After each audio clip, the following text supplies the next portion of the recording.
Passengers stars Chris Pratt and Jennifer Lawrence. Is a story about two space passengers that are on this ship called the Avalon that are on their way to a new colony called Homestead 2.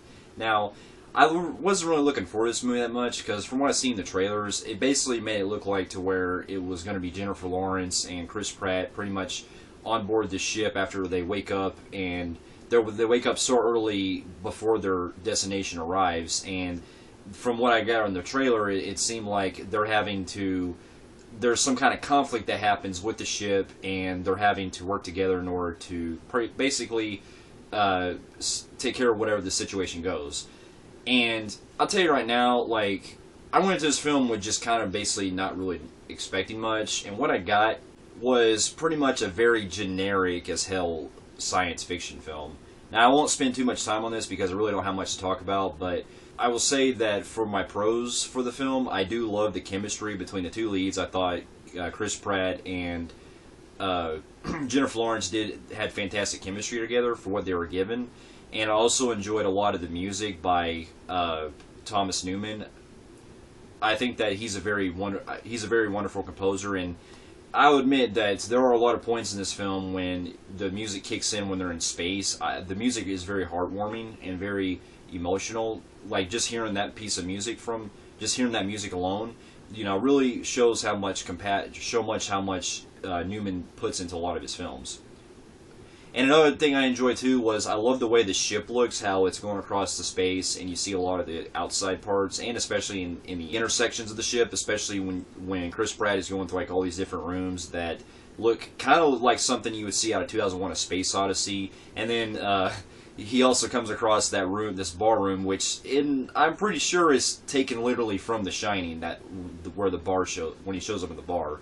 In fact, if you look closely in the floor mats, the same kind of design, the carpet, or the same design on the floor is pretty much how the way the carpet design is set up in The Shining. So I think the director of this was kind of taking a lot of inspiration from Kubrick from this film, because it does feel like very Kubrick-esque.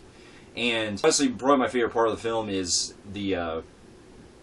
Michael Sheen's character. I thought that him playing this kind of bartender android, I thought was a very interesting character, and he was actually the most interesting character of the film that I actually really enjoyed. And I couldn't get enough of the guy. He made me smile and he made me laugh every time he was on screen.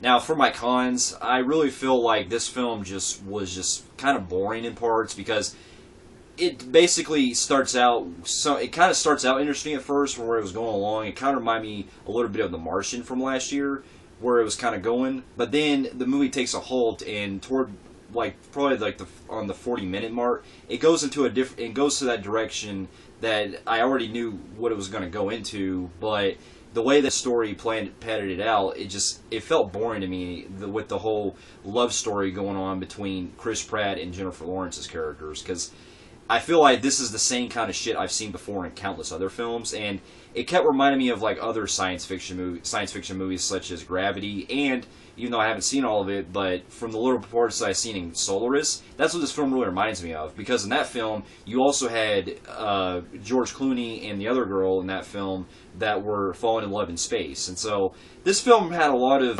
inspiration from other films that came before it, and because of that, it just feels like the film is just so like generic and just so very bland, and I just really didn't get into the story of this.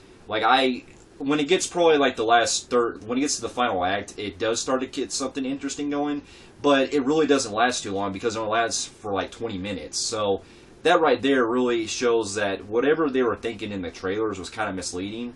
So I was not really impressed with this film. It felt like countless other movies I should be watching at home, like Gravity, 2001: A Space Odyssey, things like that. Because I like Jennifer Lawrence and Chris Pratt's performances for what they're given, but the characters just feel very bland, and you don't really get to see a lot of arc that develops with these characters. And so it was better than Assassin's Creed as far as the whole of the media of it at least being entertaining in some parts. But much like with Assassin's Creed, it felt like it dragged so much in a lot of scenes that just really didn't feel.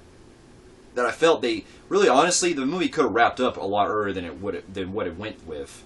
So I mean, there's more I could go into, but I don't want to spoil anything. Like, it's not horrible, but I'd say that if you're gonna watch this film, I would probably at least check it out. Probably when it comes on like on Redbox or something, because this is not something I recommend in theaters wise. So with that, I'm gonna give the film a 5 out of 10. What did you guys think of Passengers? Comment below, and if you like what you see here, you can check out more of my reviews here on YouTube.